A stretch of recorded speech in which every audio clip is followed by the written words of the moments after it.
Welcome to the Quarantine Report bite-sized special on the economic response to the COVID-19 crisis. My name is Harry, that's spelled H-E-R-I, and I think this is really important. The reason we're looking into this is because recently, in the last week or so, some countries have taken an even more radical approach to the economic crisis created by the COVID-19 crisis. And the strategies they're taking are in a stark contrast to what's happening in Britain. But first, let's talk about what is actually happening in Britain. At the moment, the mood is very bipolar at the moment. So there's feelings of euphoria.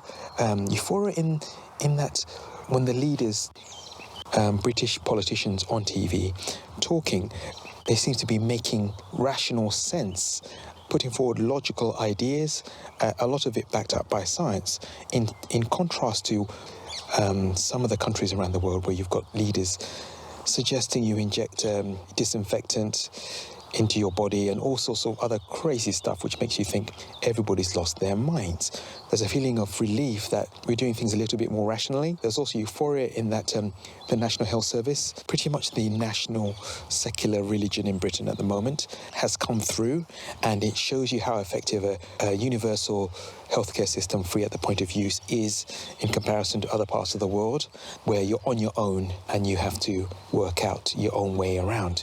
But then again, there's a depression. There's a depression in that, of course, there's been huge problems with the nurses getting their PPE, their personal protection equipment, logistics in general, getting things that they said they were going to get and then not getting it.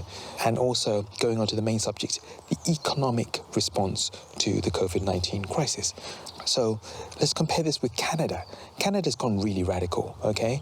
There's videos online and on the news where you see people logging in, basically getting their stimulus checks, the stimulus money into their accounts within minutes. Compare this to what's happening in Britain, where there's like a huge layer of bureaucracy which requires quite a large amount of initiative from individuals to access this, and loads of negotiations with various parties that might not give you the help in the first place. So, for example, the mortgage scheme, the mortgage protection schemes, you have to contact your bank and negotiate with your bank lenders on whether you can use the mortgage deferral scheme. And also, it's a deferral, not a holiday. Your mortgage is not being cancelled for 3 months, and you pay the interest on top. So the bank will make money anyway. So you might not get it, and also you'll be paying for it, okay? Regardless. And, the tenancy situation, the 3-month tenancy eviction ban is basically the usual notice you'd get if you're being evicted, which is 2 months, plus 30 days. So they've just extended it. So it's business as usual plus 30 days, basically. So there's this depressing feeling that the government, which is a conservative government, has managed to rein in their conservative instincts and follow the science on the medical side of the situation. But it seems on one end to quite a few people it's protecting the conservatives are protecting their natural base, which is financial services, banks, landlords, etc., etc. And everybody else is not as well protected. And then on top of that, the furlough scheme, right? The furlough scheme only applies, obviously, if your company still exists, because quite a lot of companies here and America have disappeared. They're not coming back. They're done. If your company doesn't exist anymore, it's useless to you. And of course, even if they manage to apply and everything, there's a huge bureaucratic backlog. The majority of people have not been paid. We're already into the second month of the quarantine, and things are getting very serious. Food banks are running out of food. Yes, it's quite dark. So there's that depressive feeling. But here's the interesting thing, because if you take a closer look at the Canadian model and quite a few other countries, you realize that it's not just about keeping people afloat. It's also about, after the quarantine, starter Bista goes bang, they're going to be in a position to completely take advantage of it. What they're doing really is retaining as much of their economic infrastructure and, more importantly, the people and the knowledge base that they have in place. Not potentially scrambling about moving back with their parents after the quarantine is over and all these other things, trying to keep afloat.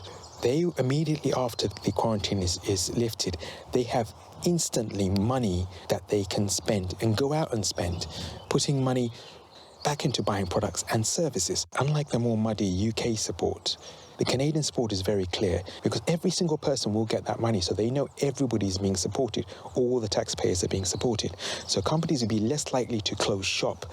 Companies will be more likely to retain their people, and they will have that economic infrastructure, that first world infrastructure intact. Whereas if they let it all fall apart, it will take a very long time in this very competitive world where Asia is coming up and all these other countries are coming up to get back to speed. America is losing a massive amount of jobs as we speak, and probably a lot of global market share in various sectors as a result. And we're not even talking about the social cohesion breaking down, law and order, and all the other stuff that comes when you let things just degrade. Of course, then you have to spend money on law and order and taking care of that situation later, which is far more expensive. Canada has done none of that. It's supporting everybody. As much of the economic base, the advanced first world economic base will be there with the money to spend. That's the most important thing, straight out of the gate. While other competitive countries, other first world competition out there is losing market share, they'll gain market share by default, by just being around. And then they'll have the added bonus of having greater social cohesion, community kept intact. So it's a long-term strategy. On the surface, looks like they're just being generous.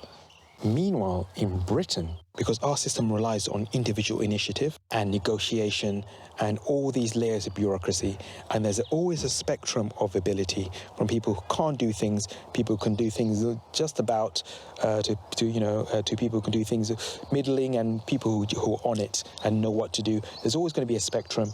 The companies will not have that same confidence that there's going to be, the same people there, and the people have money in their pockets, because unlike the Canadian model, where everybody's getting money in their accounts, there's transparency there at every individual level, every person's level, because they see the money coming to their account and they know it's going into other people's accounts, so they will be like, that confidence will be there, whereas we don't know. And there's already companies taking bets that it will not be there. They've shut shop and they're done. They don't want to be paying for rent and shop space. They're not going to get any money from this. There's going to be no profits. It's a very, very different strategy. We're trying to offset a lot of the costs of helping people out in this period. We're sending the money to the top, to companies, and hoping that it trickles down instead of the bottom-up version that Canada is doing. Already, Conservative members have said that if the quarantine keeps going on, in the current way we're doing this, the UK economy will be unrecognisable. So things are moving very, very fast. So what would Britain do to get to a more Canadian model? Well, HMRC, the tax revenue institution, will be the key. Instead of us paying them tax, they'll have all the information on the taxpayers and basically be paying us into our accounts, ensuring that it goes to the right person. We won't have to build a completely new infrastructure. All the documentation stuff and running around and talking to people and negotiating with people while your world's falling apart could be quickly erased. We could get on top of this, so we can catch up. So what seemed like a very generous Canadian scheme is a very strategic idea, getting them in place to be ahead of the pack when the global economy reopens. And so I'll leave it there. My name is Harry. Of course, you can leave any comments wherever this is streaming. Also on the Relaks Radio Facebook page if you want. Relaks with a K and an S instead of an X. Relaks Radio Facebook page. You guys take care and see you soon. Bye-bye.